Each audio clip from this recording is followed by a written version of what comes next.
Hello, dear students. First of all, Assalamu alaikum. A very good morning to all of you. Now, today we are starting your social science subject standard 10th. Okay.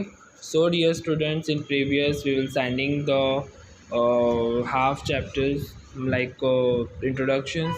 Okay. So now today we will start your newly okay आपका मैं फिर से start कर रहा हूँ social science. अगर आपको समझ में नहीं आया हो तो फिर you have to understand. Okay आपको मैं ये it is a newly and latest textbook social science standard 10th। Okay now you open your textbook, this is your indexed। okay 9 want to like 21 chapters in your social science subject। okay now first is lesson number 1 heritage of India। So अपने देखेंगे lesson number 1 heritage of India, उसके बारे में हम देखेंगे। Okay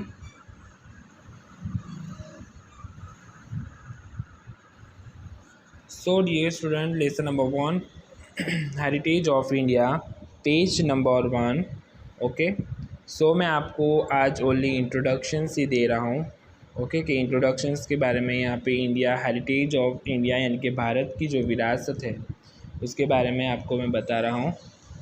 India is a land of Asian culture, Asian India scripture Vishnupuram state.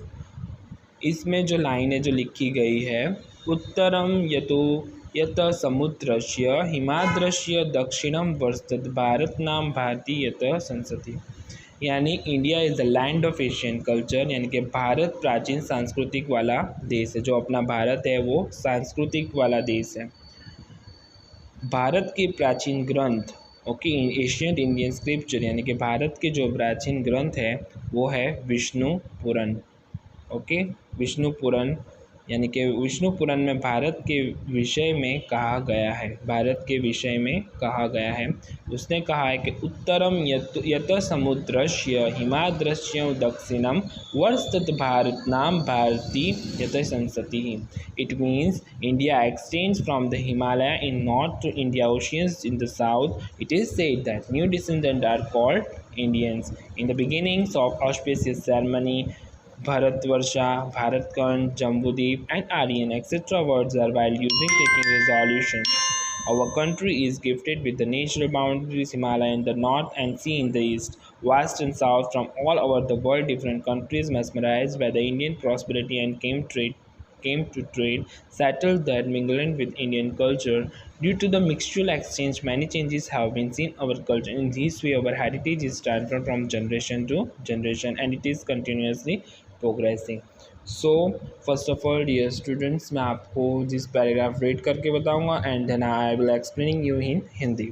सो इसमें यथार्थ समुद्र के उत्तर और हिमालय के दक्षिण स्थित स्थल का नाम भारतवर्ष है, जिसकी संतान भारतीय है।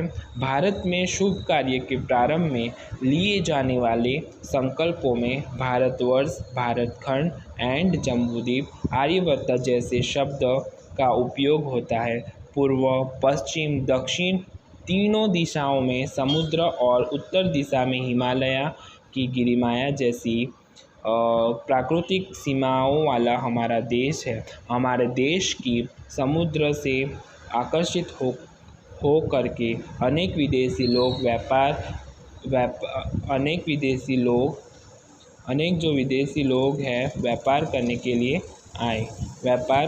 लिए भारत आए, स्थायी हुए और भारतीय संस्कृति की धारा में मिल गए।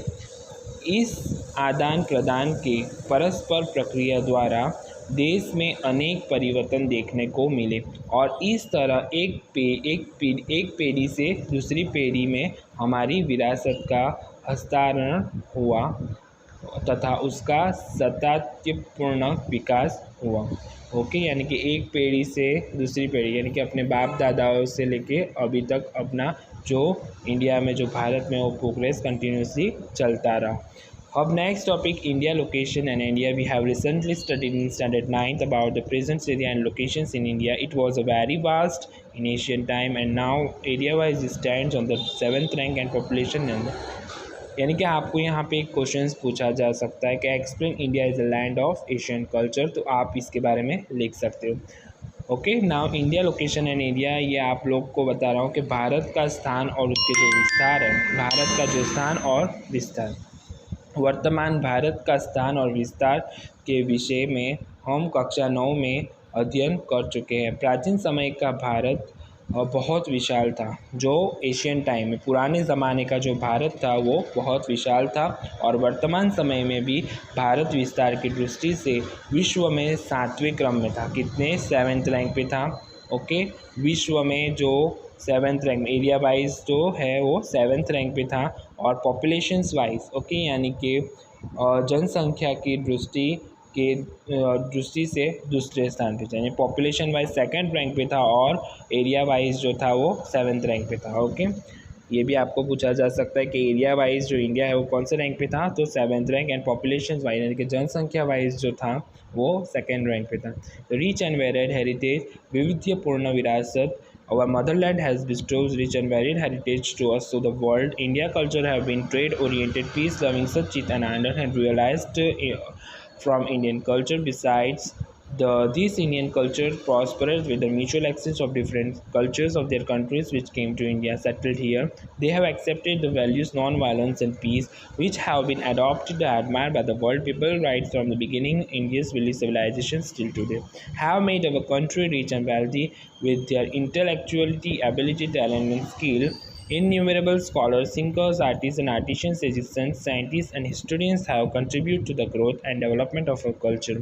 Culture is in terms of habits, values, custom, tradition, and conduct of his lifestyle of human. यानी कि विविधपूर्ण विरासत के बारे में यहाँ पे रिच एंड वेराइड हेरिटेज यानी कि विविधपूर्ण विरासत के बारे में यहाँ पे बात की गई। तो भारत भूमि ने हमें और विश्व में समुद्र और विविधपूर्ण विरासत दी है। भारत सांस्कृतिक, शांतिप्रिय और